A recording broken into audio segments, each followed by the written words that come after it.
Halo Sinegrip, balik lagi sama gue Rashid Hari di trailer reaction. Dan kali ini trailernya agak spesial nih. Ini mungkin salah satu film alternatif yang paling ditunggu banyak orang sih tahun ini, yaitu Autobiografi yang bakal lebih dulu tayang di dua festival internasional ya.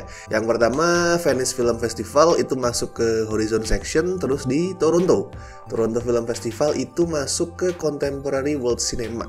Nggak tahu bakal masuk sini kapan, masuk bioskop kapan, tapi berdasarkan sebelumnya ya, pengalaman sebelumnya, gue cukup yakin nih kalau Autobiografi sebelum masuk ke bioskop komersial itu bakal tayang dulu di JAV ya. Bukan apa-apa, karena itu salah satu cara untuk membangun hype. Kalau tiba-tiba ada sebuah film non-mainstream, film art house gitu tayang ke bioskop tanpa ada hype lokal ya, hype lokal gue bilang. Kalau tayang di festival internasional, hype para sinefil yang segmennya sempit banget.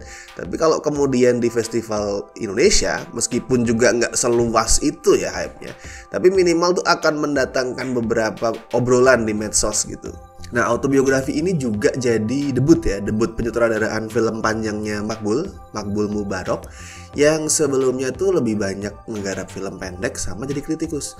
Film pendek dia itu salah satu yang paling orang tahu, Ruah, itu menang FFI 2017 untuk film pendek terbaik. Dan Maqbul ini juga jadi salah satu orang yang bisa dibilang aktivisnya sinema poetika lah, kritikus yang membangun sinema poetika gitu, salah satunya dia ini. Dan konon dari beberapa wawancara yang gue baca, Autobiografi ini diangkat dari masa kecil dia. Well, judulnya juga autobiografi ya, tapi kayak dia tuh terinspirasi dari ketakutan yang dia alami di masa kecil gitu. Pernah dibully sama anak yang lebih gede, dapat perlakuan gak menyenangkan dari bapak gitu yang kayak berkuasa karena udah tua gitu. Terus dia merasa gak bisa melawan, kemudian mempertanyakan kenapa gue gak bisa melawan gitu. Nah, persoalan kekuasaan sih kayaknya, power abuse dan semacamnya mungkin. So, untuk dapat gambaran lebih jelas, ayo kita tonton official trailer dari Autobiografi.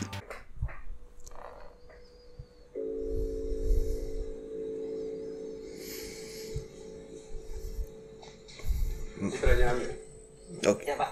Kevin. Siapa bilang saya minum kopi? Duduk.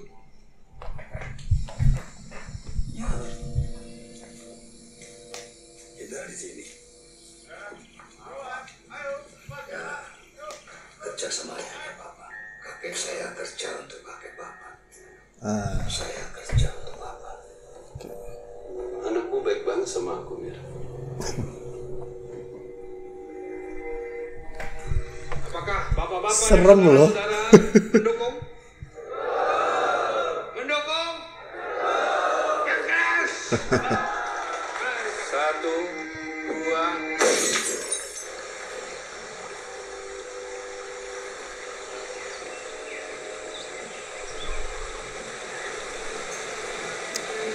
Oh, baliho kampanye ya.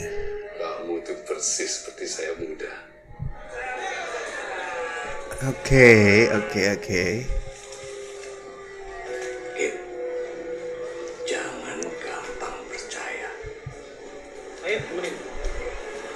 Enggak, aku ngikut tadi.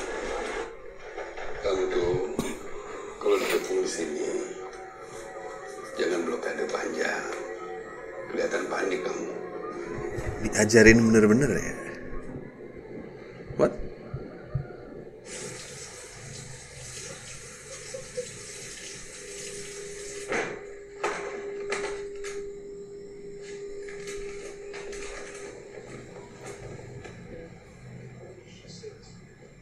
Tenang. Anjing ini. Ini adegan brengsek ini. Gue bisa membayangkan nanti hasil akhirnya.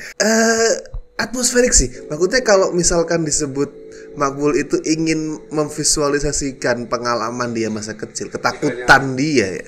Ya, Pak. Gue bisa mulai sedikit merasakan kengerian itu gitu. Di luar pemakaian sound dan musik ambien yang atmosferik ini ya. Tapi nuansa yang dibangun dari ceritanya tuh. Kerja sama ayahnya Bapak. Kakek saya kerja untuk kakek Bapak. Kakeknya kerja untuk kakeknya, dia kerja untuk dia. Sekarang anaknya juga kerja untuk dia. Oke. That is also scary. Bapak-bapak dan saudara-saudara mendukung? Mendukung? Yang keras. Tampol lu. 1, 2. Oke, ini nanti gue nungguin ke arah mana nih, dark turns-nya terjadi gitu. Titik balik gelapnya terjadi itu terus kemana? Kamu tuh persis seperti saya muda. Selfie serasa. Jangan gampang percaya. Ayo, temenin. Aku ngikut tali. Kamu tuh kalau dikepung di sini, jangan blokade panjang. Kelihatan panik. Dinamika yang menarik sih antara father figure dan anak ini.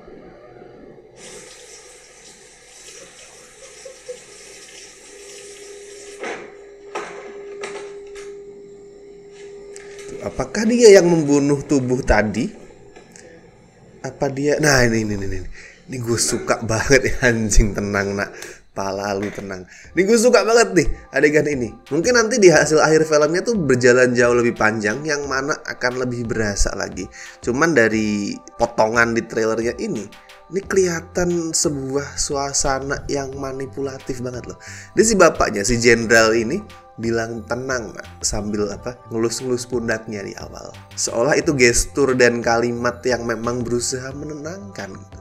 Tapi kemudian tuh seiring berjalannya waktu bukan ngelus-ngelus tapi dicengkram gitu loh. Lebih kayak dia berusaha mengintimidasi daripada menenangkan. Ya sama kayak yang sering terjadi di negeri ini ya.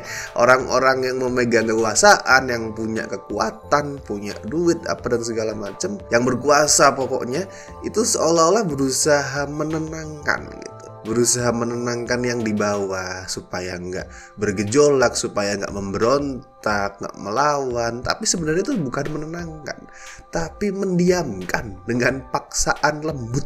Dan dari yang kelihatan di trailer memang membicarakan soal kekuasaan ya, kekuatan, power abuse. Si karakter utama Kevin Ardilova itu nggak bisa melawan karena satu, dia sipil. Si bapak adalah jenderal, sipil tidak berdaya di hadapan angkatan. Ada ketidakberdayaan di situ, ketidakberdayaan yang gue yakin tuh bikin karakternya tuh sesak dan mual. Gue yakin masih banyak banget yang disimpan sama filmnya. Mungkin banyak kejutan atau banyak fakta-fakta, turning point, eksplorasi karakter yang kita belum tahu. Tapi di sini udah agak kerasa gimana sih dilema yang dialami. Apakah harus melawan atau harus diam gitu? Diam ikut arus dan itu lebih aman, lebih nyaman. Dan gue nungguin banget nih gimana sih hubungan antara karakternya Kevin Ardilova sama Arswendi Beningsuara nih diolah. Karena ini agak beda dengan yang banyak sering kita temui di film lokal lain. Bukan sebatas oke, si jenderal ini, si Arswendi ini punya kekuatan, terus kemudian dia bertindak sewenang-wenang kepada si Kevin Ardilova, Rokib ya namanya kalau nggak salah, diperbudak, dijadikan pembantu dan segala macam. Enggak, karena di sini bener-bener seolah si Arswendi ini menurunkan ilmu-ilmunya gitu ke si Rokib, ke si Kevin. Diajarin nembak, terus diajarin strategi, main catur gitu. Bener-bener dia memperlakukan si Rokib tuh kayak anaknya. Dan mungkin itu juga yang akan bikin Rokib tuh sempat terombang-ambing kayak oke, gue sebenarnya nggak cocok sama aparat-aparat seperti ini, politikus, tapi kok dia memperlakukan gue dengan baik dan gue mendapatkan manfaatnya. Nah itu mungkin nanti dilemanya. Apakah akhirnya si Rokib ini akan menerima semua ilmu itu begitu saja, percaya begitu saja ke si jenderal ini dan kemudian menjadi penerusnya. Penerus nggak cuman berarti kayak anak ya, tapi meneruskan apa yang si jenderal lakukan. Atau dia malah memakai ilmu-ilmu yang dia dapat untuk melawan. Oke, tadi adalah reaction dan pembahasan gue untuk trailer dari autobiografi debut penyutradaraan film panjangnya Makmur Mubarok yang bakal tayang lebih dulu di Venice Film Festival, Toronto Film Festival, dan kemungkinan di Indonesia juga lebih dulu tayangnya di festival ya, di JAF mungkin, sebelum tayang di bioskop komersil. Mungkin tahun depan, mungkin paling cepat awal tahun depan lah prediksi gue. Nggak tahu kalau tiba-tiba secara mengejutkan film ini tayang lebih dulu di bioskop komersial di akhir tahun ini, who knows. Please jangan lupa like video ini, lalu share, subscribe, and komen di bawah misalkan kalian ingin rekomendasi atau request gue harus nonton trailer apa, review trailer apa. Go ahead, tuliskan apapun sesuai keinginan kalian. Gue Rashid Hari, and see you in the next video.